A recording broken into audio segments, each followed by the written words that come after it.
Cek, cek. Oh, udah ada yang ngeklik. Makasih ya udah diklik dan mau nonton video ini. Baiklah, langsung saja kita mulai videonya.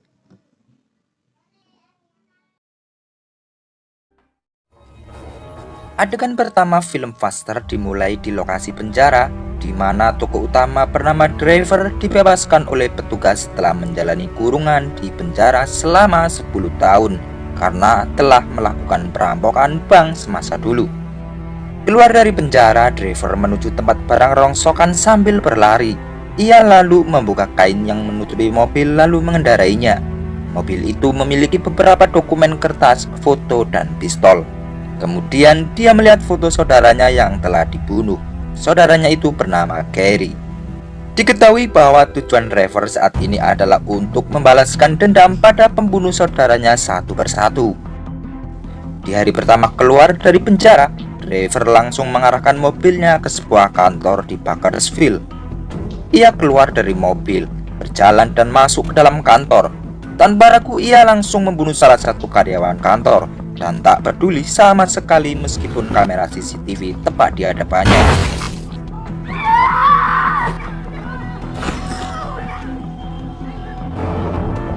Setelah beberapa saat, tim investigasi tiba di sana. Polisi bernama Cicero dan detektif Jones menangani kasus ini. Kejadian ini pun langsung diselidiki oleh mereka dengan melihat CCTV pembunuhan seorang karyawan yang dieksekusi di Bakersfield. Cicero mengatakan pembunuhnya berusia 30 tahun dan berbadan tinggi. Cicero juga meyakini bahwa korban telah mengenal pelaku. Di sisi lain, Driver menghampiri seorang untuk membayar dokumen daftar pembunuh saudaranya. Namun karena Driver tidak membayar dengan harga yang tinggi, orang itu memanggil bodyguardnya yang bernama Kenny dan diperintahkan untuk menghabisi Driver. Tetapi ketika Kenny melihat tato Driver, ia sangat ketakutan, ciut nyalinya dan langsung lari keluar. Begitu juga dengan pria itu. Melihat Kenny lari, ia langsung memberikan daftar pembunuh saudara Driver. Setelah mendapatkan daftar pembunuh saudaranya, Driver langsung melihat daftar target selanjutnya, yaitu pria yang bernama Nixon, seorang perempuan bernama Nan Porterman, dan pria tua bernama Tyson. Di hari kedua, diperlihatkan sebuah lokasi rumah di mana karakter baru yang merupakan pembunuh bayaran sedang berolahraga. Ia bernama Killer. Diketahui bahwa Killer sangat suka ditantang untuk membunuh dan selalu berhasil. Ia tinggal serumah dengan kekasihnya yang bernama Lily. Tak lama kemudian, Killer menerima panggilan dari klien yang tak dikenal dan ditantang untuk membunuh seseorang yang tak lain targetnya adalah Driver. Merasa ditantang oleh klien dan menyukai pekerjaannya sebagai pembunuh bayaran, Killer mengambil senjatanya dan langsung menancapkan mobilnya ke lokasi yang telah diberitahu oleh kliennya. Di tempat Driver, ia melihat salah satu target, yaitu Tyson. Ia sedang ditolong gadis yang akan mengantarnya karena kaki Tyson yang cacat. Melihat foto saudaranya, Driver menjadi sangat emosional. Killer juga sampai di sana sambil mengawasi pergerakan Driver. Melihat Driver mengikuti Tyson, Killer keluar dan ikut mengejar Driver. Di dalam, Tyson ternyata pura-pura cacat dan telah membius gadis itu hingga pingsan yang kemudian akan menggenjotnya. Namun tiba-tiba, Driver mendobrak pintunya yang kemudian ia menembak Tyson.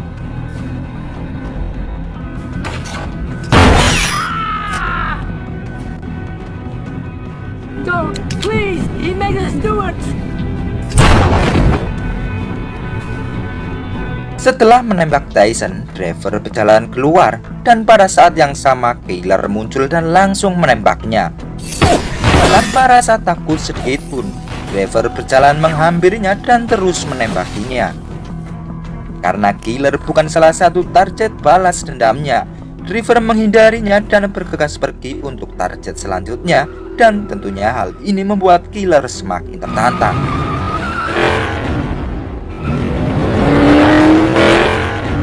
Di sisi lain, Cicero memutar rekaman video lama untuk Jones. Diketahui di mana saudara laki-laki Driver telah terbunuh. di mana sebelum terbunuhnya saudara Driver membantu perampokan bank saudara bersama gengnya. Ia membantu dengan dirinya menjadi supir mereka. Dalam pengejaran, Driver sangat lihai membawa mobilnya sehingga mereka berhasil lolos. Namun kemudian mereka dijebak dan ditangkap oleh geng lain. Geng lain kemudian meminta uang mereka dari hasil rampoknya. Kakak Driver atau Gary menasihatinya untuk tidak mengungkapkan apapun tentang uang kepada mereka. Tapi karena mengkhawatirkan saudaranya akan dibunuh, Driver memberitahu bahwa uang ada di bawah lantai dapur. Namun setelah mereka diberitahu, tetap saja geng itu membunuh Gary dengan menggorok lehernya. Sempat berteriak tidak, tapi Driver tidak bisa berbuat apa-apa. Kakaknya sudah mati di depan matanya, dan lelaki tua bernama Tyson memintanya untuk tersenyum di depan kamera saat membuat video. Driver di sana berkata kepadanya dengan sangat marah, "Saya akan membunuh kalian semua."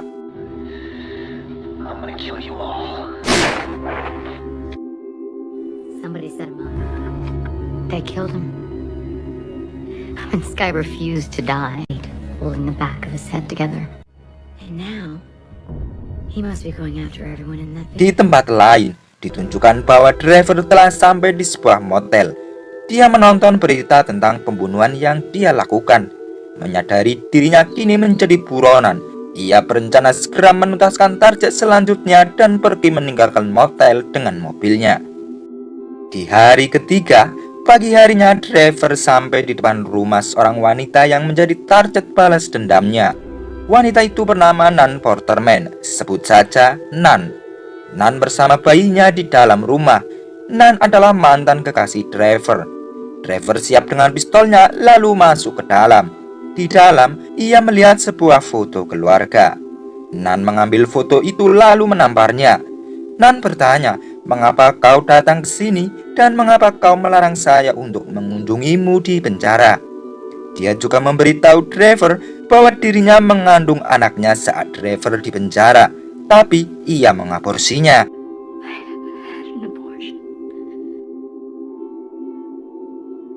Sedih, terpukul, Driver meninggalkan tempat itu tanpa membunuh Nan. I saw it on TV. You killed them all!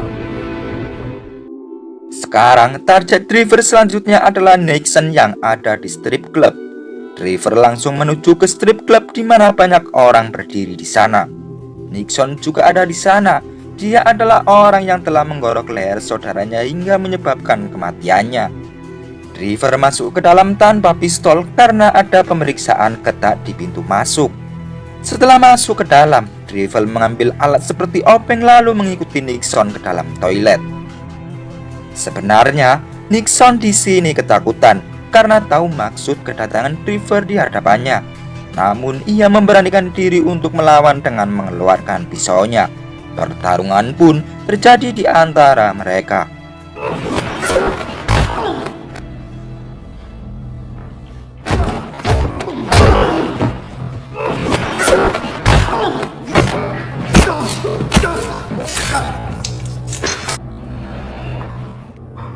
I got a sign. I'm begging you. Tell my Sid I'm sorry.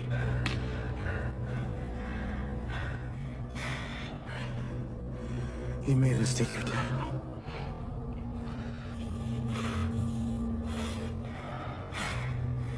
Hello? Your father's sorry.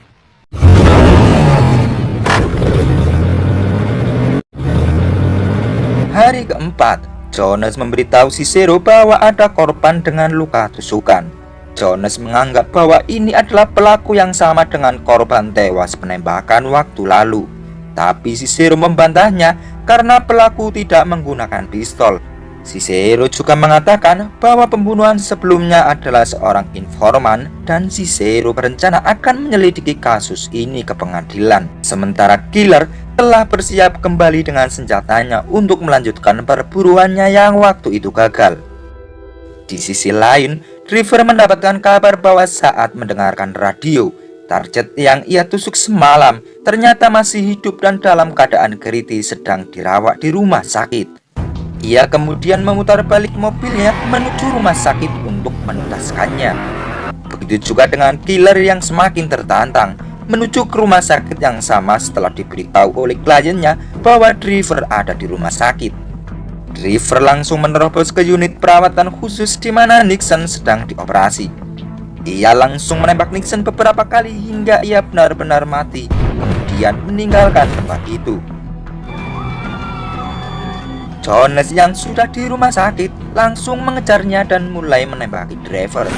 Terjadi penembakan tak henti-hentinya di sana, yang hingga akhirnya Driver berhasil mengarahkan pistolnya ke kepala Jones dan membuat Jones berlutut.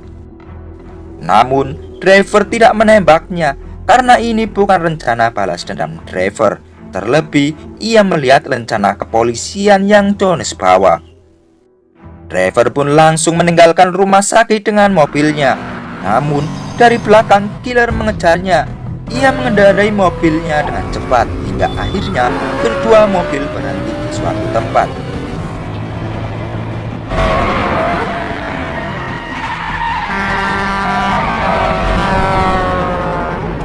Di sini Driver berhasil menodongkan senjatanya ke arah killer.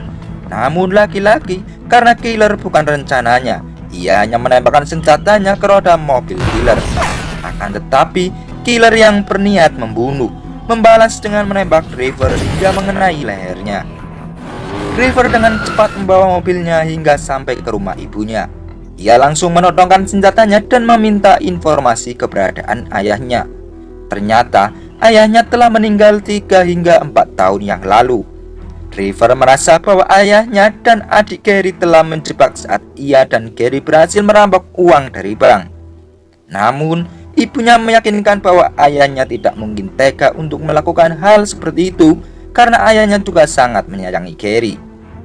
Rupanya Driver belum mengetahui dalang yang menjebaknya hingga kecurigaannya muncul kepada kekasih Gary.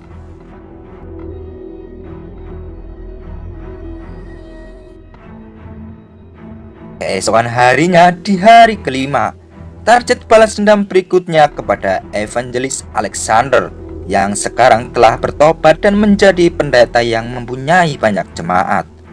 Mendengar pidatonya melalui radio, Driver langsung tancap gas ke tempat di mana dia menafsirkan sebuah khotbah. Saat Driver tiba di sana, Alexander sangat mengenalinya. Sebelum mengeksekusinya, Driver berbicara dengannya. Alexander mengungkapkan kenyataannya bahwa saat pembunuhan Gary, ia sebenarnya sudah mencegahnya dengan mengatakan untuk tidak membunuhnya. Kemudian Driver membawanya ke pinggiran laut. Sebelum dieksekusi Driver, Alexander bercerita bahwa setelah kejadian pembunuhan Gary, hidup Alexander kacau. Ia menjadi pencandu narkoba dan selalu bercinta dengan banyak wanita hingga akhirnya ia masuk dalam penjara. Namun di penjara jugalah Alexander mendapatkan panggilan dari Tuhan dan kini menjadi pendeta yang baik. Tampak tak menghiraukan cerita Alexander, Driver menekan pelatuk pistol, namun ia hanya menembakkan ke udara dan membiarkan Alexander tetap hidup. Go back to your family.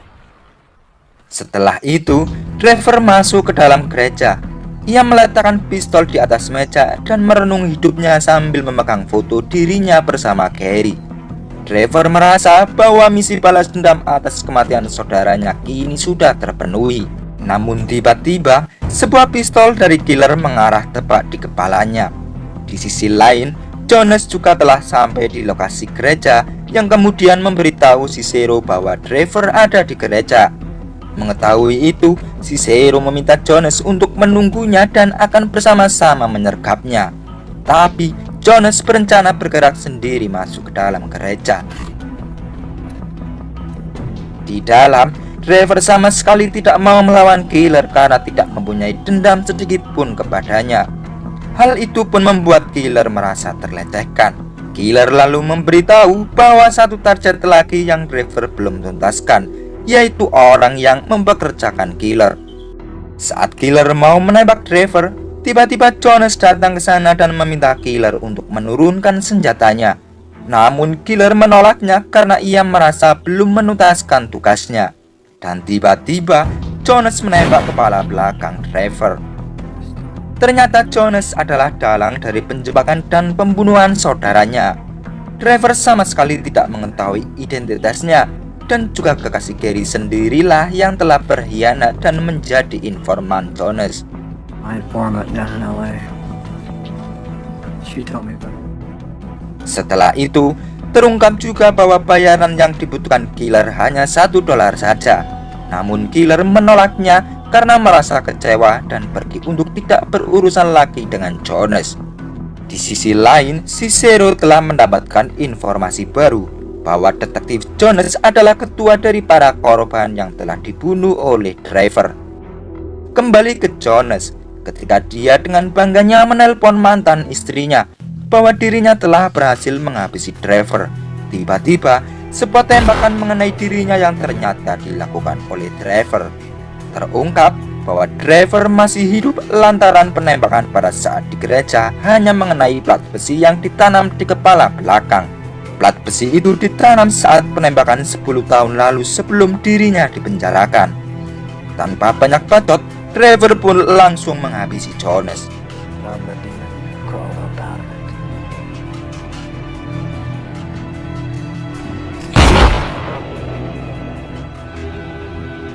Tak lama kemudian, Cicero bersama atasannya tiba di sana dan menemukan Jonas yang sudah tewas. Ia pun merahasiakan fakta sebenarnya pada atasannya mengenai permasalahan ini. Dan film pun diakhiri dengan kecelakaan Trevor atas balas dendamnya dengan cara menaburkan abu mayat saudaranya di laut. Tamat.